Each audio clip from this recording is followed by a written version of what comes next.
So it's total chaos in California right now as Donald Trump has sent ICE dressed in military gear with military equipment and tanks to do these raids of farmers. We were talking about blueberry farmers and cannabis farmers. We see these militarized helicopters landing in the farms and people who are there working, running away as like ICE agents are chasing them and shooting non-lethal weapons at them. But non-lethal is a term of art. It could actually kill. We know that there's been at least one death of a farm worker from some of these raids. And so everywhere from Santa Barbara County to Ventura County to Fresno County and Riverside County, of course, in Los Angeles County and really throughout California. But it's just a very sick thing that you have this regime, this dictatorship. California is the fourth largest GDP. If it was a country, it's a state, but if it was a country, fourth largest GDP in the world. And like Trump's attacking it like you would invade like a country. I mean, I live in California and it's a strange thing. You know, it's like martial law without saying martial law with all these militarized people out here. You know, one of the people who were arrested recently was a disabled veteran, United States citizen. His family can't get in touch with him right now, who was apparently just profiled. He worked as a security guard at this company called the Glass House, which has the location in Camarillo. It has a location in Santa Barbara County as well, for cannabis growing license. They do it lawfully, run by actually, I think, a guy who's a Trump supporter who was funding the recalls against Newsom also. But a businessman who went to USC, who supported lots of Republicans, and they're going after him and they're escalating this and they're provoking the communities and trying to terrorize the communities. You know, so let me just show you a brief clip from our local news, Harry Littman from the Talking Feds YouTube and podcast about this veteran, disabled vet, citizen. And we're hearing a lot about this. It's not just migrants, and it's not just migrants who aren't criminals, which is a lot of it. It's American citizens who are Hispanic are getting arrested just because they're getting profiled by ICE, and then they're disappeared. Their family's like, where are they? Here, let's watch this. Just an extremely emotional scene here. The minute that we arrived outside Glass House Farms, we met a sister and a wife of a man who works as a security guard here, George Redis. He is a disabled U.S. veteran. He is a U.S. citizen, and they are desperately looking for him. They haven't heard anything about his whereabouts from yesterday. They do say that he was taken in the raid. We want to show you a picture of 25-year-old George Redis, a U.S. Army veteran who his family again says is disabled. They saw via Air 7 yesterday that he was trying to leave the scene in his white vehicle. Take a listen to what his sister and then his wife told us. I thought he was probably part of the protest, and he wasn't. He was trying to reverse his car. They broke his window. They pepper sprayed him. They grabbed him, threw him on the floor. They detained him. His wife's been trying to call and ask where he is. They don't know where he is. Apparently, no one associates with nobody. So now we don't know what to do. We're just asking to let my brother go. He's a U.S. citizen. He didn't do anything wrong. He's a veteran disabled citizen. It says it on his car. And I just want to know where he's at because I have not seen him, and I heard from him since yesterday, and I called LA. These are real lives. These are real human beings behind this. And I'll show you from Tom Homan from on Friday, where he's like, we don't need probable cause. My Tom Homan impression is borderline offensive, but I think I actually do a pretty decent Tom Homan because he actually sounds like that. He goes, we don't need probable cause. We're just going to do whatever it is that we want. We just do whatever we want. Here, just play Tom. He sounds. I've got to get your reaction to this Biden-appointed federal judge out in Los Angeles, apparently expected today to issue a temporary restraining order halting your lawful operations. She says, I think it's important for the court not to burden otherwise lawful law enforcement activities. Your reaction there? Look, people need to understand, ICE officers and Border Patrol, they don't need probable cause to walk up to somebody, briefly detain them, and question them. They just need this totality of the circumstances, right? They just got through the observation, get articulable facts based on the location, the occupation, their physical appearance, their actions. Like a uniformed border police walks up to them at for instance, their physical appearance. I mean, what he's describing there is just he's saying racial profiling. I wonder if that gets in to any of these court cases as well. But Harry, we're seeing not the regime going after the criminals.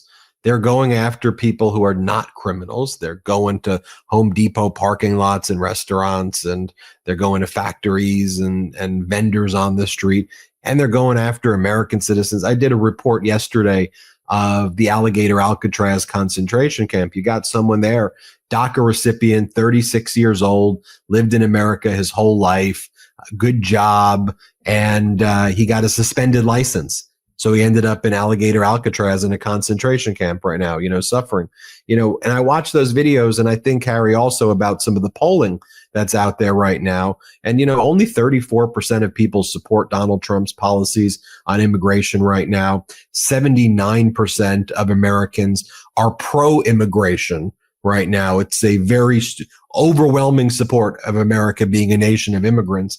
And it saddens me that it took this kind of disturbing situation to wake the country up. But here we are, Harry.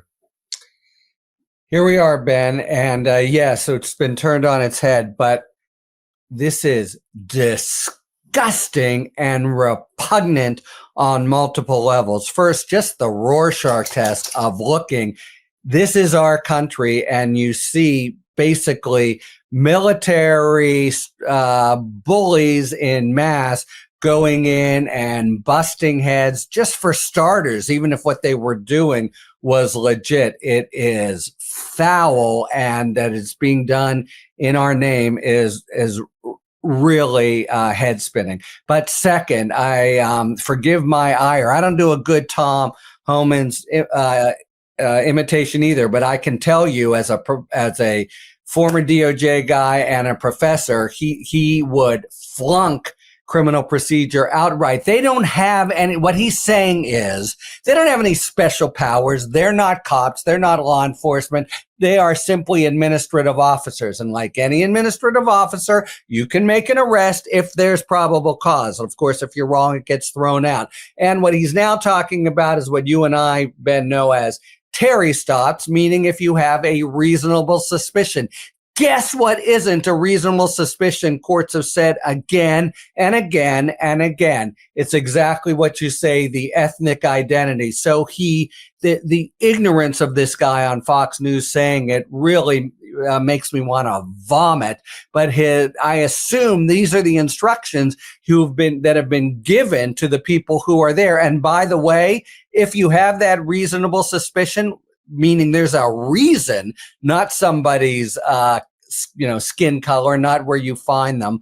That's at most, as he says, you can walk up and ask them something, not bang their windows in, pepper spray, drag them away. There's just no chance that this was a legitimate action, and they didn't give a crap that it's an American citizen. The truth is, if it weren't an American citizen, it would be in some sense equally outrageous because it's such a trashing of the Constitution. But the combination of what they're doing and their legal ignorance for doing it, and just the image of what is happening in the United States, it's just foul. And I'm not surprised, but that's remarkable, right? Trump seems to have continued to get support for very benighted policies, but this has been literally turned upside down. So he is now pressing this point, just, all the money in the big, beautiful bill to keep continuing this, that America is now revolted by. They've seen and they're revolted by. And I just want to say, it's not just callous. It's not just bogus, because as you pointed out, these are not criminals. These are people who may not have papers, and not even that, but it's completely legally idiotic. That guy really, he's not a lawyer. If he were, he'd be disbarred. It is really, really foul. Now let's talk about, Harry, also, the detentions and all of these prison cases, these civil rights cases regarding what the facilities have to provide and what they can look like, what's cruel and unusual punishment, what provides people with due process, what also becomes just an unlawful form of like a restraint. There's a lot of case law on this. When I was a civil rights lawyer, I had handled some cases involving, prisoners who, I'll just give you an example. There was a case that I once did where the way they made the prisoners change in front of them and be naked in front of the opposite sex changing guards who would pat them down would be viewed as something that was a constitutional violation. And there was lots of rules, about this. So when I think about, the literal concentration camps we have in the United States, and I'm hearing these stories like the alligator concentration camp in the Everglades, where the people are like, we're not getting food. If we do, the food has maggots in them. These mosquitoes are the size of elephants. They're probably not actually the size of elephants, but those gigantic Everglades mosquitoes, which are probably the size of like a hawk, they are like that big. And people saying how hot it is. They can barely breathe there. They're not given access to their lawyers. There's no place for the lawyers to show up to. So, all of this, every aspect of this, is El Salvador in the United States and not the United States in the United States. And it's odd to me, Harry, that, there are so many great groups doing great work here and civil rights groups who are on the front lines fighting this.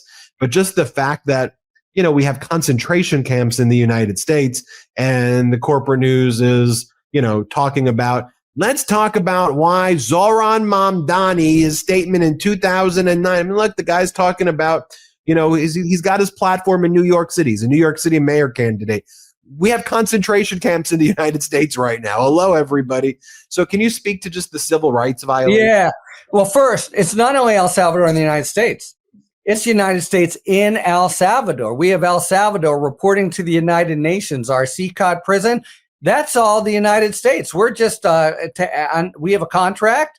They pay us money. We put up our prisoners and all the things we know. Brago in his papers has said, they make them kneel all night and beat them if they fall over. They make them not go to the bathroom for hours and hours. They do all kinds of things that are plainly torture, and they want to create this zone. But El Salvador itself says, exactly contrary to what the U.S. was saying. In fact, the judge just today said, somebody is lying. Either El Salvador is lying to the UN or the U.S. is lying to me. And the facts of the matter is right now, you can't even say who is lying. So bad has the administration's reputation been tarnished. But yes, you're totally right. There's many ways to think about this, but I want to tie it to what I just said before, because who are these immigration types? They're not law enforcement. They're not Fourth Amendment. They're not taught. They don't give Miranda rights. They want to eat their cake and have it too. And what's their cake? Saying, oh, we're just doing administrative actions. That's why this is an administrative warrant, which gives us no rights at all. That's, as I was just saying about Tom Homan, that doesn't give, they want to be sort of law enforcement types and tough brutes. And yet, they're saying everything they do as a legal matter is not punishment. Deportation is not punishment. It's just regulation of immigration. So in fact, they go to town on a brutal regime under cover of that, and then they turn around and want to act like the kind of law enforcement, baton wielding, boot wearing, kind of hard hitters that they in fact are. So really, this is just an attempt to make the worst face on something that shouldn't be law enforcement, but they're turning it into more cruel and more getting around the Constitution than the worst of law enforcement that we see in this country. There'd be, if you get food with maggots, you go into court, you're a prisoner, the Constitution applies. And they'll say every time, oh, this is just administrative. It's really a revolting regime overall that they're trying to propound. We all have to stay in the fight. We have to educate ourselves on the rights. And we've got to stay in the fight. Go subscribe to Harry Litman's YouTube channel, the Talking Feds YouTube, his Substack, the Talking Feds Substack. and his podcast, the Talking Feds podcast. Harry was one of the top DOJ officials before, and he was the top federal prosecutor in the Western District of Pennsylvania. Knowledge is power, and then you can learn, spread the knowledge, and that helps the resistance. That helps us resist. We know what their moves are going to be, and we can also educate other people about what's going on. As you and I talked what's about against the law. I know I got hot and bothered on this one, but man, it is head spinning what's being done in this country. Well, look, if we, lots of people say, and I'll leave everybody with this, but you're just talking about it. You're just, well, we're a news network, so that's what we do. We talk about things. But we also turn talk into action, and we make sure that we're supporting the right types of groups and giving them platforms who are on the front lines, doing the work, filing the lawsuits, leading the marches. That's part of movement building. And I think there's a reason why, when you look at the polling data, 79% of Americans now are supportive of immigration. Donald Trump's approval on these issues is 34%. It's because we're getting the knowledge out and we're defeating the propaganda. So there's a utility to this, and I'll leave everybody with that. Subscribe to Talking Feds YouTube right now. Subscribe to our YouTube channel. Thank you, everybody. Thank you, Harry. Thank you, Ben. Thanks for tuning in. If you enjoyed this video and other Talking Feds content, please take a second to like and subscribe. Talk to you later.